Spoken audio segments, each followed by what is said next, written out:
Ողջունում եմ, սիրելի ժողովուրդ, այսօր մայիսի 12-ն է եւ ես որոշեցի ձեզ հետ կիսվել իմ մտքերով, իմ վերլուծություններով, ձեզ պատմելով, թե ինչ եմ ես կարծում, ինչպես եմ ես հասկանում այն իրադարձությունները, որոնք տեղի են ունեցել 2020 թվականից կամ 18 թվականից ավելի ճիշտ ի վեր, Նիկոլ Փաշինյանի իշխանության գալուց ի վեր, ինչ է տեղի ունենում հիմա եւ ինչ կարող ենք մենք կանխատեսել եւ սպասել մոտակա ամիսների ընթացքում։ Նախ ուզում եմ խորին շնորհակալություն հայտնել ձեզ բոլորիս, ովքեր միանում են իմ լայվերի ժամանակ, ովքեր տարածում են իմ եթերները, իմ նախորդ արտահերթ եթերը, ինչպես որ այս եթերը էլի արտահերթ էր, մայիսի 9-ի այդ շքերթից հետո ես եթեր դուրս եկա, մոտ 12,000 դիտում հավաքեց Facebook-յան հարթակում, իմեջին ես տեղադրել էի այդ լայվը, իսկ YouTube-յան հարթակում համարյա 13,000 դիտում հավաքեց եւ շնորհակալ եմ իմ եթերը տարածելու, մեկնաբանություններ գրելու համար, խնդրում, հորդորում եմ նույնը անել հիմա, որտեվ ասելիքը կարևոր է, մենք մտնում ենք շատ կարևոր մի փուլ։ Եվ իհարկե խնդրում, հորդորում եմ ձեզ, սիրելի ժողովուրդ, բաժանորդագրվել իմ YouTube-յան ալիքին, հասցեն կա, հղումը դրված է, Վահե Գասպարյան YouTube-յան ալիք, ես ունեմ այսօր արդեն 4900 բաժանորդ, բոլորին շնորհակալ եմ, ովքեր արդեն հասցրել են բաժանորդագրվել, ովքեր չեն հասցրել դա անել, խնդրում եմ անպայման բաժանորդագրվել, 5000-ի շեմը հատենք եւ մեծացնելով մեր լսարանը ավելի արդյունավետ եւ հասանելի դարձնենք իմ եթերները մեր ժողովրդի համար։ Ուրեմն, որպեսզի հասկանանք այսօրվա իրադարձությունները, մենք պետք է 8 տարի հետ գնանք եւ հասկանանք ինչ տեղի ունեցավ 2018 թվականին, այսպես կոչված Թավշյա հեղափոխության ժամանակ եւ դրանից հետո։ Մենք դրան բազմիցս անդրադարձել ենք եւ ասել ենք, որ ապրիլյան պատերազմից հետո, երբ որ Սերժ Սարգսյանի վրա առաջադրանք էր, Սերժ Սարգսյանի առաջ դրված էր խնդիր Լավրովյան պլանի կյանքի կոչման եւ հայտնի պատճառներով Սերժիկը չկարողացավ դա անել եւ մեր տղաների հերոսության պատճառով, ովքեր նահանջի հրամանին չենթարկվեցին եւ Սասնա ծռերի ապստամբության, Մոսկվայի համար պարզ դարձավ, որ Սերժին պետք է փոխել եւ իշխանության բերել մարդու, որը դա կանի, եւ նրանց տեխնացուն էր Կարեն Կարապետյանը, բայց ալիքը նրանք բարձրացեցին Նիկոլ Փաշինյանի ձեռքերով, եւ Նիկոլ Փաշինյանը օգտվելով հայ ժողովրդի 100,000-ավոր հայ մարդկանց աջակցությունից հաջողությամբ կարողացավ մերժել Կարեն Կարապետյանի տեխնացությունը, պայման դնելով, վերջնագիր դնելով, ես կասեի եւ հայ ժողովրդի առաջ եւ Կրեմլի առաջ, ասելով, որ կամ Հայաստանը իր հայտնի խոսքերն եմ հիշում, կամ Հայաստանը վարչապետ չի ունենա, կամ վարչապետը կլինեմ ես, եւ Մոսկվայից դեսանտ իջավ, հիշում ենք Պետդումայի падգամավորների դեսանտ իջավ, Կալաշնիկով, Ռիշկով, մյուսները եւ Փաշինյանի հետ զրուցելուց հետո փաստորեն Նիկոլը ստացավ դաբրո իշխանության։ Արդեն այդ հեղափոխության, այսպես կոչված Թավշյա հեղափոխության օրերին ես լավ հիշում եմ եւ Փաշինյանը եւ իր քայլիստները, այսպես շրջապատող իրեն, ասում էին, որ սա գունավոր հեղափոխություն չի, իսկ Մոսկվայում կար նման մտավախություն, ես հիշում եմ այն ժամանակվա ռեպորտաժները, որ Հայաստանում գունավոր հեղափոխություն է տեղի ունենում, Փաշինյանը հանգստացնում եւ վստահեցնում էր ռուսներին, որ արտաքին վեկտորի փոփոխություն չի լինի։ Եվ այդպես էլ եղավ, Փաշինյանը Մոսկվայից դաբրոն ստանալուց եւ իշխանության գալուց հետո հավատարիմ էր իր այդ պայմանավորվածությանը, կարող ենք ասել Փաշինյանը Կրեմլի հետ պայմանագիր կնքեց կամ կոնտրակտ կնքեց, հա, հիմա դա գրավոր էր թե բանավոր էական չի, որը այս օրերին այդ պայմանագիրը խզվեց եւ ես այսօրվա իմ եթերի վերնագիրը հենց այդպես էլ կդնեմ, Փաշինյան Կրեմլ պայմանագիրը խզվեց։ Բայց այն ժամանակ նա հավատարիմ էր այդ պայմանագրի եւ նրա բոլոր քայլերը դրա մասին էին վկայում։ Սկսած հենց իշխանության գալու առաջի օրերից, մենք հիշում ենք մայիսի 28-ի Սարդարապատի հերոսամարտի 100-ամյակի կապակցությամբ տոնակատարությունները, երբ որ մենք լսեցինք ռուսական Կալինկա-Մալինկան։ Եվ ռուսական Կալինկա-Մալինկա հնչեցնելով Սարդարապատում, Նիկոլը մեսիջ ուղարկեց Կրեմլին, որ ինքը հավատարիմ է այն խոստմանը, որը տվել է Վլադիմիր Պուտինին։ Դրանից հետո քաղաքականությունը իրոք չփոխվեց, արտաքին քաղաքականությունը 19 թվականին Նիկոլ Փաշինյանը Սիրիա հայկական կոնտինգենտ ուղարկեց, ԱՊՀ երկրներից Հայաստանը միակն էր, որ ռուսական զորքերի կազմում իր կոնտինգենտը ուղարկեց Սիրիա, իհարկե դրանք բժիշկներ էին, ականազերծներն էին, բայց այնուամենայնիվ, եւ դա հակաամերիկյան քայլ էր, որովհետեւ այն ժամանակ հիշում ենք ռուսական զորքերի ներկայությունը այնքան էլ մեղմ ասած Ամերիկայի սրտով չէր։ Հետո եղավ չարաբաստիկ 20 թվականը, պայմանավորված պատերազմը, երբ որ Նիկոլ Փաշինյանը եւ մեր գեներալները հլուհնազանդ կատարում էին Շոյգուի եւ մյուս ռուս Գերասիմովի մյուս պաշտոնյաների հրամանները եւ Դավիթ Տոնոյանը դրա մասին ուղիղ խոսեց, ես հիմա ոչ մի գաղտնիք չեմ բացում, որ Շոյգուն մեզ հորդորեց չխոցել թուրքական օդանավերը Արցախի օդում եւ մեր կոորդինատները, մեր զորքերի կոորդինատները հայտնվում էին թշնամու մոտ։ Ես իրավունք ունեմ ենթադրելու, որ դա արվում էր ռուսների թելադրանքով եւ հենց միգուցե նրանց ուղիղ մասնակցությամբ։ Ինչի արդյունքում մենք կորցրեցինք Արցախը կամ Արցախի մեծ մասը եւ հենց Նիկոլ Փաշինյանն էր, որ պնդեց, որ Արցախում տեղակայվեին ռուսական խաղաղապահ ուժերը, չնայած Դոնալդ Թրամփի անվտանգության գծով խորհրդականը այն ժամանակ Օբրայան կարծեմ ազգանունով առաջարկում էր սկանդինավյան խաղաղապահների, բայց Փաշինյանը պատճառ բռնելով լեզվական խնդիրը պնդեց ռուսական խաղաղապահների եւ այլն։ Դա նաեւ շարունակվեց 21 թվականին ռասահապատակ քաղաքականությունը Փաշինյանը այդ տարանքում բազմիցս այցելում էր Կրեմլ, հանդիպում էր Պուտինի հետ, հեռախոսազանգեր էր ունենում եւ այլն։ Եվ 21 թվականին Կրեմլի ուղիղ հովանավորությամբ տեղի ունեցան արտահերթ խորհրդարանական ընտրություններ, որոնց արդյունքում Նիկոլ Փաշինյանի իշխանությունը Կրեմլի թելադրանքով, Կրեմլի հովանավորությամբ եւ Ռոբերտ Քոչարյանի ու Սերժ Սարգսյանի աջակցությամբ եւ նրանց ձեռքով, որոնք պահում էին Փաշինյանի թիկունքը, տեղի ունեցավ մուրջ մանգաղաստղ օպերացիան, որի արդյունքում ձևավորվեց մուրջ մանգաղաստղ Կրեմլահապատակ խորհրդարանը, որտեղ Փաշինյանը հաղթող ուժն էր, իսկ այսպես կոչված ընդդիմությունն էր Ռոբերտ Քոչարյանը եւ Սերժիկ Սարգսյանը իր այդ պատիվ ունեմ դաշինքով։ Բայց վիճակը սկսեց փոխվել 21 թվականի հունիս ամսվանից, երբ որ, եթե հիշում եք, Ջո Բայդենի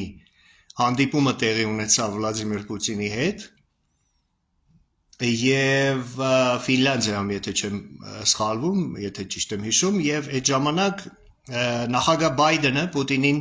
վերջնագիր ներկայացրեց, որտեղ արդեն կային տեղեկություններ Ուկրաինայի հանդեպ պատրաստվող ագրեսիայի մասին եւ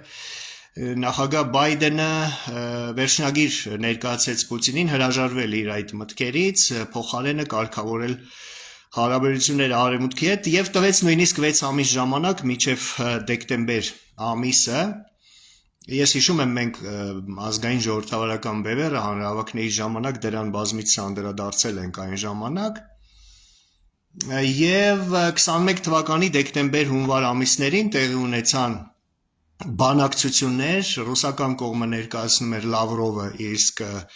ամերիկյան կողմը փոխպետքարտուղար մի կին էր, ազգանունը հիմա չեմ հիշում, կարևոր չի, տարիքով կին էր, պետքարտուղար Բլինքենի տեղակալը եւ Պուտինը մերժեց այդ վերջնագիրը եւ արդեն 22 թվականի փետրվարին ներխուժեց Ուկրաինա եւ արդեն Արևմուտք Ռուսաստան բանակցությունները ավարտվեցին, հարաբերությունները սրվեցին եւ ամեն ինչ տեղափոխվեց այլ հարթակ, բաց առճակատման հարթակ։ Եվ հենց այդ ժամանակ զուգահեռ սկսվեց մեկ այլ գործընթաց, Կովկասը սկսեց Ամերիկան սկսեց մասնակցել Կովկասի գործերին, այսինքն Ամերիկայի Միացյալ Նահանգները, Եվրամիությունը, Արևմուտքը մտավ Կովկաս, այսինքն սկսեց խառնվել Կովկասի գործերին, եթե նախորդ 100 տարիների ընթացքում Կովկասը համարվում էր ռուսական կամ ռուս-թուրքական ազդեցության գոտի, Մոսկվայի պայմանագրով ստեղծված այդ ստատուս կվոյի հետևանքով, ապա 21-22 թվականներին արդեն Ամերիկան սկսեց ցույց տալ, որ իր շահերը ունի հարավային Կովկասում։ Եվ ես հիշում եմ այն ժամանակ փոխպետքարտուղար Օբրայենը Բայդենի ադմինիստրացիայից այցելեց Բաքու եւ Հեյդար Ալիևին առաջարկեց համաձայնել միջին միջանցքի գաղափարին, Middle Corridor, դա նույն թրիփն է, որը այն ժամանակ Բայդենի օրոք կոչվում էր Middle Corridor, միջին միջանցք։ Խոսքը գնում է հենց այն նույն միջանցքի մասին, որը թուրքերը կոչում են Զանգեզուրի միջանցք։ Ալիևը մերժեց այն ժամանակ, որովհետև Ալիևին դեռ Պուտինը պետք էր, Ալիևը դեռ խաղում էր Պուտինի դաշտում, Ալիևին պետք էր Կրեմլը, որպեսզի վերջնականապես լուծեր Արցախի հարցը հայաթափելով Արցախը։ Այն ժամանակ դեռ Արցախում ռուսական խաղաղապահներն էին կանգնած եւ Ալիևը իրավունք չուներ այն ժամանակ գնալ մերձեցման արևմուտքի հետ։ Ես ինչի եմ այս ամենը մանրամասն պատմում, սիրելի ժողովուրդ, որպեսզի դուք ավելի լավ պատկերացնեք հերվից գալով, ինչպես ասում են, ինչ է տեղի ունեցել, որպեսզի պատմությունը երբ որ հիշում ես, ամեն ինչ գալիս է իր տեղը։ Եվ իսկ Middle Corridor կոչվածը Ամերիկայի Միացյալ Նահանգներին պետք է մեկ բանի համար զսպել չինական մետաքսի գոտու տարածումը մեր տարածաշրջանով 1, զսպել թուրանական ծրագիրը 2 եւ կապել կենտրոնական Ասիայի երկրները Ղազախստան, Ղրղստան, Ուզբեկստան, Թուրքմենիա, Տաջիկստան նավթով, գազով եւ ուրեմն հազվագյուտ մետաղներով հարուստ այդ երկրները, իսկ հազվագյուտ մետաղները շատ ավելի կարեւոր են ԱՄՆ-ի համար, քան նավթը, գազը։ Ես ուզում եմ շեշտել, ես սրա մասին բազմիցս եմ խոսել։ Ինչու է կարևոր, որովհետեւ այս հարցում ԱՄՆ-ն դեռ զիջում է Չինաստանին, Չինաստանն է մոնոպոլիստը հազվագյուտ մետաղների արտահանման եւ էքսպորտի, իսկ հազվագյուտ մետաղները այսօրվա բարձր տեխնոլոգիական արդյունաբերության մեջ կարևոր դեր են զբաղեցնում, դա եւ համակարգիչներ, պլանշետներ, բջջային հեռախոսներից մինչև F-35 օդանավերը, ուրեմն ավիակիրները եւ այլն, դրանք այդտեղ բոլորը կան։ Այսինքն ես հիշում եմ մի անգամ միտեղ կարդացի, որ F-35 օդանավի մեջ ընդհանուր միջև 1 տոննա հազվագյուտ մետաղներ կան։ Եվ Ղազախստանը մասնավորապես դրանցով հարուստ երկիր է եւ Ամերիկային պետք է Ղազախստանը Ռուսաստանից եւ Չինաստանից փոկել, կապել արևմուտքի հետ, որ հազվագյուտ մետաղները արտահանվեն արևմուտք եւ Ամերիկան իրակախվածությունը այդ հարցում Չինաստանից վերացնի։ Եվ այսպես Ալիևը մերժեց, Ալիևը հետո եղավ 23 թվականը եւ Ալիևն ու 22 թվականին հիշում ենք ուզում էր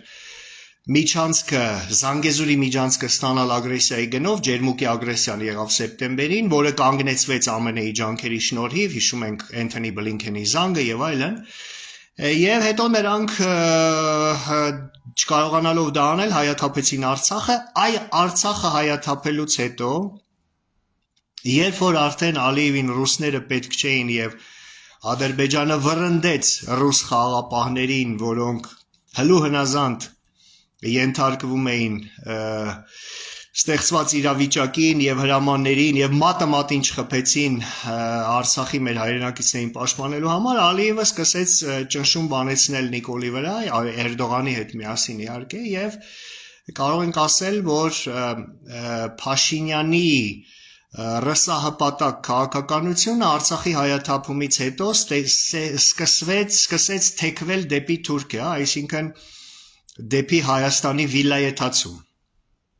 Եվ արդեն 24 թվականից հիշում ենք, սկսվեցին այդ խոսակցությունները, Արարատը մոռացեք, ցեղասպանությունը մոռացեք, սկսեցին հարձակումները եկեղեցու վրա եւ այլն։ Եվ արդեն Փաշինյանը ավելի շատ սկսեց հանդիպել Էրդողանի հետ, Էրդողանի գիրքը սեղմել կրծքին եւ այլն, եւ այդ ժամանակվանից Փաշինյան-Կրեմլ հարաբերությունները սկսեցին լարվել, բայց դեռ այն աստիճանի չէ, ինչ այսօր։ Դոնալդ Թրամփի օրոք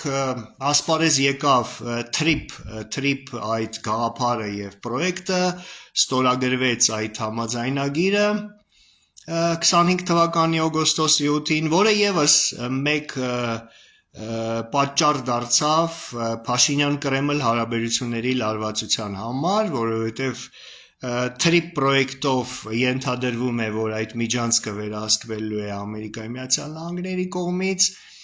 մասամբ նաև շատ քիչ տոկոսը Հայաստանի, հիմնականում Ամերիկայի Միացյալ Նահանգների մասնավոր ինչ-որ ընկերությունների, բայց այնուամենայնիվ եւ այդտեղ որևէ ռուսական կամ թուրքական մասնակցություն չի ենթադրվում, թրիփի մասին բացասական կարծիք հայտնեց հենց Էրդողանը, ասելով, որ մենք անակնկալի եկանք, ես հիշում եմ, դրա մասին մենք տեղյակ չենք եւ այլն, եւ ռուսական կողմը եւս սկսեց պնդել, որ Հայաստանը թույլ տա, որ ռուսները մասնակցեն թրիփ պրոյեկտին եւ Փաշինյանը եւ նրա շրջապատը Միրզոյան, Ալեն Սիմոնյան ասցին, որ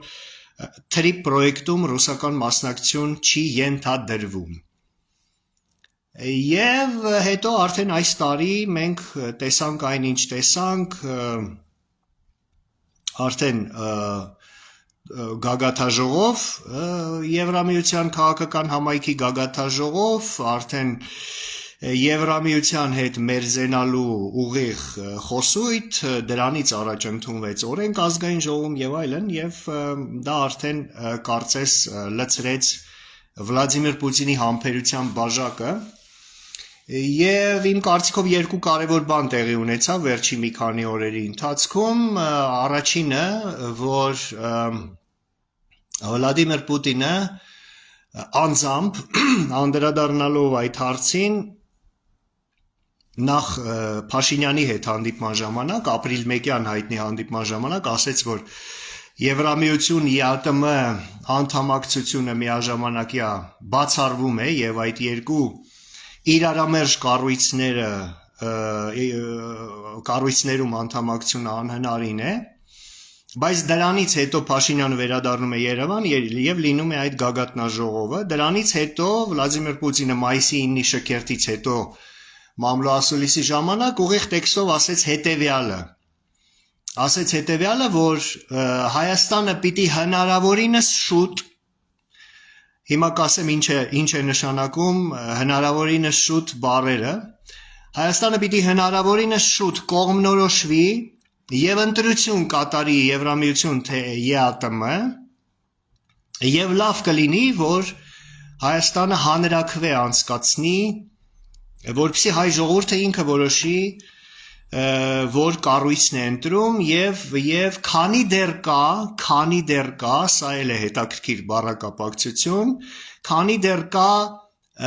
ուրեմն սահուն փափուկ, մягкий, ինտելիգենտный развод, բառացի թարգմանում եմ, փափուկ, ինտելիգենտ ապահարձանի հնարավորություն Ռուսաստանի եւ Հայաստանի միջեւ։ Հիմա ինչ է սա նշանակում։ Հնարավորինս շուտ ասելով, Վլադիմիր Պուտինը նկատի ունի մինչև մայիսի 28-29-ը։ Ինչու՞, որովհետև մայիսի 28-ին 29-ին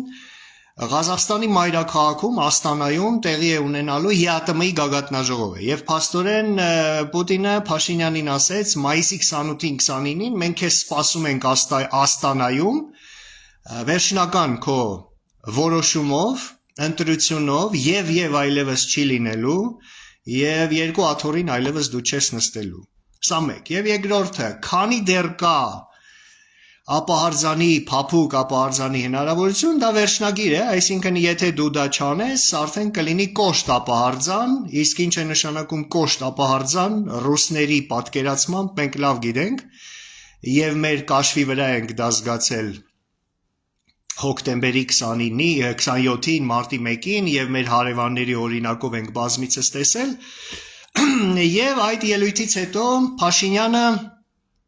պատասխանեց Վլադիմիր Պուտինին, ասելով երկու բան, եւ Փաշինյանը եւ Ալեն Սիմոնյանը, բայց անձամբ Փաշինյանը պատասխանեց 3 էր կարծեմ, նախ ասեց, որ չի պլանավորում մեկնել Աստանա եւ չի մասնակցի ԵԱՏՄ-ի գագաթնաժողովին, պատճառ բռնելով ուրեմն այս քարոզարշավը, նաեւ մայիս 28-ի շքերթը, որին պիտի ցուցադրվի Ֆրանսիայի կողմից մեզ տրված զինատեսակները, եւ Փաշինյանը ասեց, որ մենք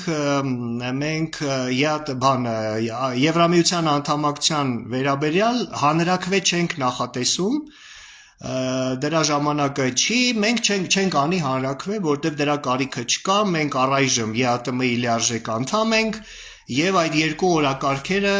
Եվրամիության հետ մերձեցում եւ ԵԱՏՄ-ի անդամակցություն համատեղում ենք, որտեղ առայժմ դրանք իրար չեն հակասում։ Նաեւ Փաշինյանը այսպես հակադարձեց ապահարձան բառին, ասելով, որ Կրեմլում խառնում են միջպետական հարաբերություններ անձնական հարաբերությունների հետ եւ միջպետական հարաբերությունները ապահարձան չպիտի նշանակեն եւ այլ եւ այլն։ Այսինքն Փաշինյանը մերժեց, վերջնականապես կարող ենք ասել մերժեց Վլադիմիր Պուտինին, որովհետեւ հունիսի 7-ից առաջ այլ առաջարկ Վլադիմիր Պուտինից այլևս չի լինի եւ Վլադիմիր Պուտինը հունիսի 7-ից առաջ ուզում էր Փաշինյանի վերջնական խոսքը եւ պատասխանը ստանալ, որպեսզի իր անելիքը որոշի հունիսի 7-ի գալիք ընտրությունների ժամանակ։ Եվ ես դրա համար այսօրվա եթերս կվերնագրեմ Փաշինյանը մերժեց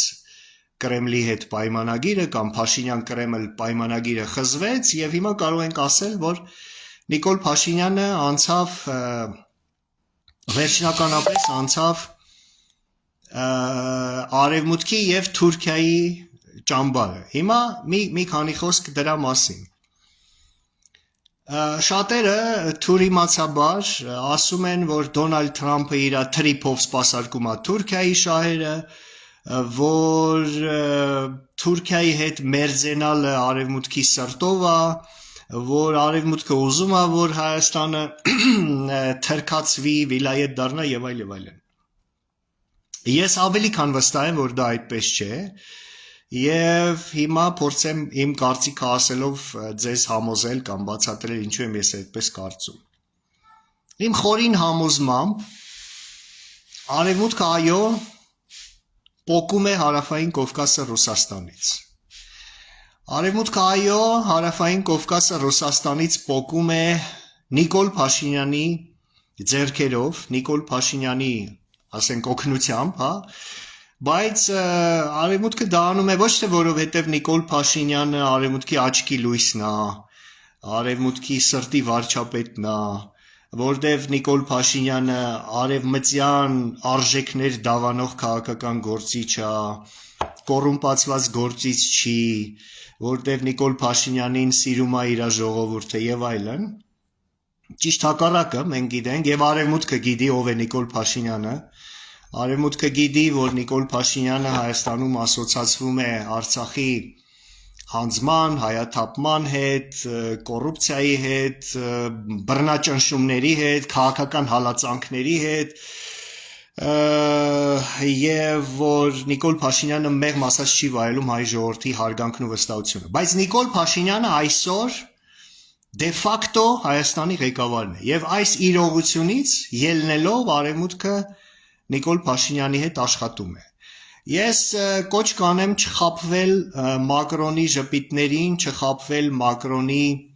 գրկախառնություններին, որքան էլ որ մեզ դա զզվելի է,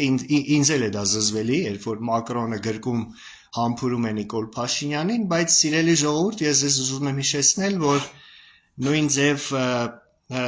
Մուամմար Քադդաֆիի հետ վարվում էր Սարկոզին, բայց հետո ինչ եղավ Քադդաֆիի հետ մենք լավ ենք հիշում, եւ Քադդաֆիի մահվան մեջ ուղիղ մասնակցություն ունեցել է հենց նույն Ֆրանսիան։ Ես ամենևին հիմա Նիկոլ Փաշինյանի հանդեպ որևէ բռնության կոչ չեմ անում կամ ֆիզիկական ոչնչացման, հակառակը Նիկոլ Փաշինյանին մաղթում եմ քաջ առողջություն, երկար տարիների կյանք, որովհետև նա դեռ պիտի կանգնի հայ ժողովրդի դատաստանի առջև եւ պիտի ցուցմունքներ տա։ Ես ուղղակի զուգահեռ անցկացնելով ուզում եմ ձեզ ասել, որ մի խաբվեք այդ դիվանագիտական ժեստերին եւ ժպիտներին գրկախառնության։ Ավելի շատ ես կոչ կանեի, սիրելի ժողովուրդ, մի քանի փաստեր ձեզ բերեմ, կոչ կանեի այդ փաստերի վրա հիմնվել։ Տեսեք, Երևանյան գագաթնաժողովից ընդամենը մի քանի օր առաջ Եվրախորհրդարանը հատուկ բանաձև է ընդունում Արցախի հայերի անվտանգ եւ ապահով վերադարձի եւ նրանց իրավունքների, նրանց մշակութային կրոնական օջախների պաշտպանության վերաբերյալ։ Կրկնում եմ, Հայաստանի կամ Երևանյան այս գագաթնաժողովից օրեր առաջ։ Սա փաստ համար 1։ Փաստ համար 2, Երևանյան գագաթնաժողովի ժամանակ Իլհամ Ալիևը հորականջը կանչեց։ Իլհամ Ալիևը հերավար կապով, երբ որ մասնակցելով այդ գագաթնաժողովին դժգոհություն է հայտնում այդ բանաձևի կապակցությամբ, Եվրախորհրդանի նախագահ Ռոբերտա Մեծոլան Երևանում Փաշինյանի կողքը նստած, հակադարձելով Ալիևին, ասում է, որ մենք ժողովրդավարական ինստիտուտ ենք Եվրախորհրդարանը, որտեղ որոշումներ ընդունվում են ձայների մեծամասնության, որտեղ գործում է ժողովրդական ավանդույթներ, ժողովրդավարական եւ որքան էլ մեր ընդունված որոշումները կարող են ինչ որ մեկին դուր չգալ, մենք մտադիր չենք դրանցից հրաժարվել։ Փաստորեն տեղի է ունենում Եվրախորհրդանի նախագահ Ռոբերտա Մեծոլայի եւ Ալիևի լեզվակռիվը, եւ սա հստակ մեսիջ է եվրոպական համայնքի Եվրամիության կողմից Ադրբեջանին, որ Արցախի հարցը ոչ Նիկոլը բացել է, ոչ էլ Նիկոլը պիտի փակի, որ Արցախի հարցը մենք Եվրամիությունը փակված չի համարում եւ մտադիր է հետագայում անդրադառնալ այդ հարցին։ Հետագայում, երբ որ բնականաբար ռուսական գործոնը վերացված կլինի, ռուսներին ռադարած կլինեն հարավային Կովկասում եւ Հայաստանում կլինի համապատասխան իշխանություն։ Կարող եմ այլ փաստեր եւս բերել, բազմաթիվ պատգամավորների Եվրախորհրդանի ելույթները եւ այլն։ Ես իմ նախորդ ելույթներում բազմիցս ասել եմ, որ Եվրամիությունը եւս ունի ռազմավարական շահեր հարավային Կովկասում։ Եթե ԱՄՆ-ին պետք է կենտրոնական Ասիայի երկրները կապել Արևմուտքի հետ, ապա Եվրոպային պետք է Հնդկաստանը կապել իր հետ, Եվրոպայի հետ։ Եվ ինչու Հնդկաստանը, որտեղ Եվրամիությունը Հնդկաստանի հետ կարծեմ հունվար ամսին կնքեց դարի պայմանագիրը, միլիարդավոր դոլարների եվրոյի պայմանագիր, որը պատրաստում էին 20 տարվա ընթացքում 2007 թվականից սկսած եւ Հնդկաստանի հետ կապ ստեղծելով Եվրամիությունը կհակակշռի չինական ազդեցությունը կամ չինական ռազմաքաղաքական տնտեսական էքսպանսիան, բայց Հնդկաստանը կապելու համար պետք է հարաբերությունները կարգավորել Իրանի հետ եւ չեզոքացնել ռուսական վտանգը։ Այնինչ հիմա մենք տեսնում ենք տեղի է ունենում եւ Իրանի հետ հարաբերությունների կարգավորման առումով եւ ռուսական գործոնը չեզոքացնելու եւ Կովկասից վռնդելու։ Եվ իհարկե այն հյուսիս-հարավն է, որը կզսպի նաեւ թուրանական նկրտումները, պրոյեկտը, Հայաստանի վերացումը եւ այլն։ Ուրեմն հասկացանք, որ Արևմուտքը չի ուզում, որ Հայաստանի ինքնիշխանությունը վերանա, թուրքական վիլայետ դառնա կամ ընդհանրապես պետականությունից զրկվի։ Ճիշտ հակառակը։ Դրա մասին են վկայում նաև, եթե փաստերի մասին խոսեցինք, հիմա հիշեցի մի քանի փաստել ասեմ, ծիծեռնակաբերդ բազմաթիվ այցերը Եվրամիության չինովնիկների, Ամերիկայի Միացյալ Նահանգների չինովնիկների եւ Ուրսուլա ֆոն դեր Լայենը, երբ որ վայրեջ կատարեց եւ իջավ օդանավից եւ տեղադրեց իր այդ հայտնի լուսանկարը Երևանը Արարատի ֆոնին։ Հիմա Եվրամիությունը սատարում է Նիկոլ Փաշինյանին եւ օգնելու է նրան վերընտրվել։ Ես դրանում որևէ կասկած չունեմ եւ մենք դա կարծում եմ տեսնում ենք եւ կտեսնենք։ Ես կարծում եմ, որ Նիկոլ Փաշինյան Կրեմլ պայմանագրի խզելուց հետո Կրեմլից ուղիղ հրահանգ կգա իր այստեղի խամաճիկներին ակտիվանալ, ուժեղացնել քարոզարշավը, Կրեմլը իր լծակներով, հիբրիդային լծակներով ինֆորմացիոն, քաղաքական, տնտեսական ճնշում կբանեցնի Հայաստանի վրա, հայ ժողովրդի վրա, նպատակ ունենալով այնպես անել, որ խորհրդարան մտնեն հիմնական Կրեմլի շահերը սպասարկող երեք ուժերը, Սամվել Կարապետյանի ղեկավարած ուժը, Ռոբերտ Քոչյանի եւ Գագիկ Ծառուկյանի ղեկավարած ուժը, որոնք հետո խորհրդարանում միմյանց հետ կոալիցիա կազմելով եւ դրա մասին ուղիղ տեքստով ասեց իդեպ եւ Ռոբերտ Քոչյանը իր ասուլիսի ժամանակ եւ Ռոբերտ Քոչյանի նախկին խոսնակ Վիկտոր Սողոմոնյանը օրեր առաջ առաջին Պերվի կանալի ուղիղ եթերում Վիկտոր Սողոմոնյանը հիմա Մոսկվայում ապրում աշխատում ՄԳԻՄՈ-ի պրոֆեսոր է, իսկ ՄԳԻՄՈ-ի կեսը ՖՍԲ է, գիտենք։ Եվ Վիկտոր Սողոմոնյանն էլ ասեց, որ այո, Նիկոլ Փաշինյանը ամենայն հավանականությամբ ամենաշատ ձայներ ստացած ուժը կլինի, բայց բավարար ձայն չի ստանա, որպեսզի մի անձնյա ղեկավարի կառավարություն ձևավորի, այ երկրորդ, երրորդ, չորրորդ ուժերը միասին կոալիցիա կձևավորեն եւ կընտրեն վարչապետ։ Սա Վիկտոր Սողոմոնյանի, Քոչյանի նախկին խոսնակի ուղիղ խոսքերն էին եւ Կրեմլի պլանում հիմա կա այդ սցենարը։ Ես կարծում եմ, որի արդյունքում Սամվել Կարապետյանը պիտի դառնա Հայաստանի վարչապետ, որը արդեն Հայաստանը կրկին ամբողջությամբ կվերադարձնի ռուսական ազդեցության ներքո։ Կապրենք, կտեսնենք, ինչ կլինի։ Ես կարծում եմ, որ բոլոր դեպքերում այն խորհրդարանը, որը կընտրվի հունիսի 7-ին, չընտրված կկորցնի իր ակտուալությունը եւ այդ խորհրդարանը ոչ մեկի սրտով չի լինի, ոչ ռուսների եւ ոչ էլ արևմուտքի։ Առավել եւս, եթե հաղթեն կրեմլահպատակ ուժերը, այդ խորհրդարանը արևմուտքի սրտով չի լինի եւ չի բացառվում, որ արևմուտքը այդ դեպքում Պուտինյան ռեժիմի տապալումից հետո անպայման, սա շեշտում եմ, Պուտինյան ռեժիմի տապալումից հետո, ասենք հուլիսին, օգոստոսին, կիրառի ռումինական սցենարը, ես ուզում եմ հիշեցնել, որ Ռումինիայում անցան խորհրդարանական ընտրություններ, ընտրվեց կրեմլահպատակ վարչապետ, հետո արևմուտքը չեղարկեց այդ ընտրությունների արդյունքները TikTok-ում ինչ որ խախտումները պատճառ բերելով նոր ընտրություններ եղան եւ ընտրեց ռումինացի ժողովուրդը ընտրեց արդեն այլ ղեկավար։ Ես պնդում չեմ անում, սա որպես սցենար եմ ասում, բայց այստեղ կարևորն այն է, որ ես ուզում եմ մենք հասկանանք, որ Նիկոլ Փաշինյանը այս փուլի համար այո գործիք է, միջոց է, ռուսական վտանգը չեզոքացնելու եւ ռուսական գործոնը հարավային Կովկասից վերացնելու համար վերջապես 200-300 տարվա այդ ռուսական սապոգը Կովկասից վռնդելու համար։ Հիմա ես հույս ունեի եւ իմ գրառումներում, իմ ելույթներում դրա մասին խոսում էի, որ Պուտինյան ռեժիմի տապալումը տեղի կունենա մինչեւ հունիսի 7-ը եւ մենք հնարավորություն կստանանք արդեն այս ընտրությունների արդյունքում ձևավորել ազգային իշխանություն, կառավարություն, դա տեղի չի ունենա, ամենայն հավանականությամբ Պուտինը մինչև հունիսի 7-ը կձգի, չնայած վիճակը օր-օրի լարվում է Վլադիմիր Պուտինի համար, օր-օրի առանց որևէ չափազանցության սա ասում եւ կարծում եմ մայիսի 9-ի շքերթի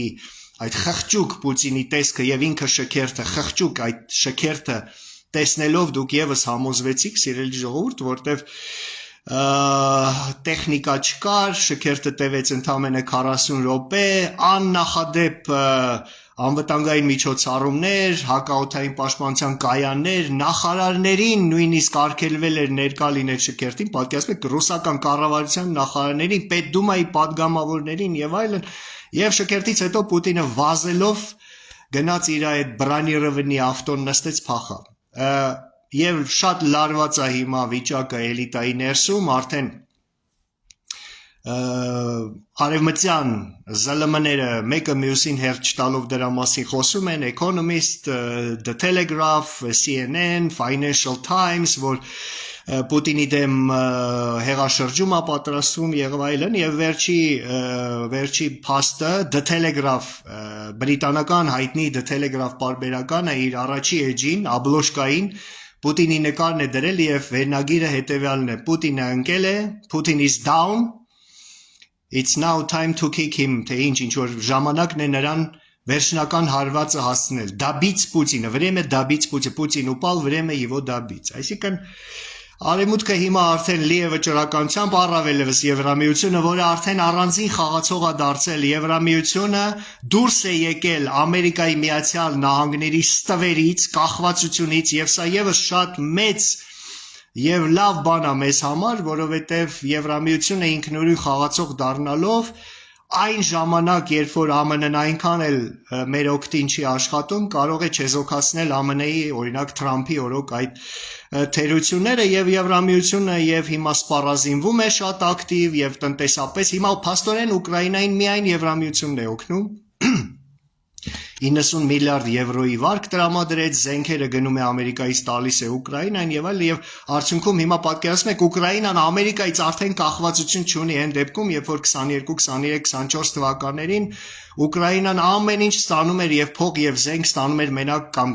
համարյա միայն Ամերիկայից։ Եվ սա լավ է, նշանակում է, որ Եվրամիությունը եւս որպես առանձին խաղացող խիստ շահագրգռված է ազգային ժողովրդավարական կենսունակ Հայաստան ունենալու այս տարածաշրջանում, որտեղ այստեղ ունի ռազմավարական շահեր, որոնք համընկնում են մեր ազգային շահերի հետ։ Մեր շահերից է բխում, որ չլինի ռուսական վտանգ, որ չլինի թուրքական վտանգ, չինական վտանգ, մեր շահերից է բխում նորմալ հարաբերություններ Իրանի հետ, Իրանում իշխանափոխությունից հետո հյուսիս-հարավ պրոյեկտը լինի, որից մենք օգտվենք եւ քաղաքականապես եւ տնտեսապես եւ այլն եւ այլն։ Եվ հետեւաբար իմ կարծիքով Պուտինյան ռեժիմի տապալումից հետո Արևմուտքը սեղանը շուռ տալով եւ Հայաստանում եւ Վրաստանում կսկսի ձևավորել լրիվ այլ որակի իշխանություն, ազգային իշխանություն, որը կհետապնդի Հայաստանի ազգային շահերը, որոնք համընկնում են Արևմուտքի ռազմավարական շահերի հետ, որովհետև Իրանի հետ հարաբերությունները կարգավորելուց հետո հաջորդ թիրախը լինելու է Թուրքիան, եւ դրա մասին արդեն խոսում են եւ Արևմուտքում եւ Իսրայելում Իսրայելի բարձրաստիճան պաշտոնյաները մի քանիս արդեն ասել են, որ մեր հաջորդ Իրանը լինելու է Թուրքիան, այսինքն հաջորդ թշնամին։ Իսկ թուրքական վտանգը գործոնը Թուրքիան զսպելու համար կա քրդական գործիք, քրդական հարց, հունական գործիք, Կիպրոսի եւ հայկական հարց, հայկական գործիք, որի օգտագործման համար Հայաստանում պիտի լինի արդեն լրիվ այլ իշխանություն, որը ոչ միայն չի հրաժարվի, այլ կբարձրաձայնի բոլոր հարցերը, Արցախի հարց, Վիլսոնյան իրավարար վճիռ, Ազգերի լիգա, Մոսկովյան պայմանագիր, Նախճեվանի հարց եւ այլ եւ այլ։ Հետևաբար մենք այս մոտակա ամիսներին տեսնելու ենք հենց այդ տրամաբանությունից բխող զարգացումներ, Պուտինյան ռեժիմի տապալումը ես վստահ եմ մենք միջև աշուն տեսնելու ենք, որովհետև ամեն ինչ դրա մասին է վկայում եւ օրորի փլուզվող տնտեսության մասին շատ կարամ խոսեմ փաստերով, այնտեղ պետական բյուջեի պակասորդը արդեն կազմել է գրեթե թե 6 տրիլիոն ռուբլի արդեն այս 4 ամիսների ընթացքում։ Այս տարվա 4 ամիսների, մինչդեռ նրանք ամբողջ 26 թվականի համար պլանավորում էին 3.5 կարծեմ տրիլիոն ռուբլի, արդեն ունեն 6 տրիլիոնի դեֆիցիտ, իսկ ընդհանուր նախորդ տարվա դեֆիցիտն էլ որ հաշվենք 13 տրիլիոն է հասնում, չհաշված ռեգիոնների դեֆիցիտը, ինֆլյացիա, սնանկություններ եւ այլն, այսինքն կոլապսի առջև են կանգնած, ռազմաճակատը փլուզման շեմին է կանգնած, Ուկրաինան հեղափոխություն է արել ԱԹՍ-ների ոլորտում եւ հիմա ունեն ԱԹՍ-ներ մինչեւ 150 կիլոմետր խորությամբ հարվածող եւ Ռուսաստանը Ղրիմի հետ կապող միակ ցամաքային ճանապարհը կրակի տակ է եւ արդեն իրենք ռուսները խոսում են, որ ուկրաինացիները ինչ որ լուրջ մեծ անակնկալ են պատրաստում եւ դա լինելու է հենց Ղրիմի ազատագրումը, դեսանտային օպերացիա, իսկ հասկանում ենք, որ օրը որ Ղրիմում բարձրացվի ուկրաինական դրոշը, նույն օրը Պուտինին կտապալեն։ Ներքին լարվածությունն է աճում, էլիտայի ներսում, ժողովրդի շրջանում դժգոհության ալիք է բարձրանում եւ այլն, եւ ես կարծում եմ, որ այո, մինչեւ հունիսի 7-ը ցավոք սրտի չեղավ, բայց մինչեւ օգոստոս-սեպտեմբեր մենք դա կտեսնենք։ Իսկ դա նշանակում է, որ այդ ժամանակ արդեն հիանալի հնարավորություն կստեղծվի հայ ժողովրդի համար իր քայլը անելով ազատագրել Հայաստանը եւ դա կլինի հաշված ամիսներ անց։ Շնորհակալություն, կրկին խնդրում եմ ժողովուրդ ջան տարածել իմ այս եթերը։ Ես հիմա download կանեմ կդնեմ իմ YouTube-յան ալիքի stream բաժնում, այնտեղ ես պապկաներ ունեմ, որ նայեք stream բաժնում այս եթերը կդնեմ։ YouTube-յան հարթակում եւս տարածեք այս եթերը, որտեվ կարծում եմ շատ կարևոր բաների մասին խոսեցի, լայքեր դրեք, կոմենտներ գրեք, կիսվեք ձեր էջերում եւ բաժանորդագրվեք իմ YouTube-յան ալիքին, օգնեք 5000-ի շեմը անցնել։ Շնորհակալություն, ես հավանաբար, որտեվ դեպքերը արագանում են եւ հավանաբար ես կարիք կլինի, որ ավելի հաճախ խոսեմ այս ամենի մասին։ Շնորհակալություն, ստեսություն, ամեն ինչ լավ է լինելու։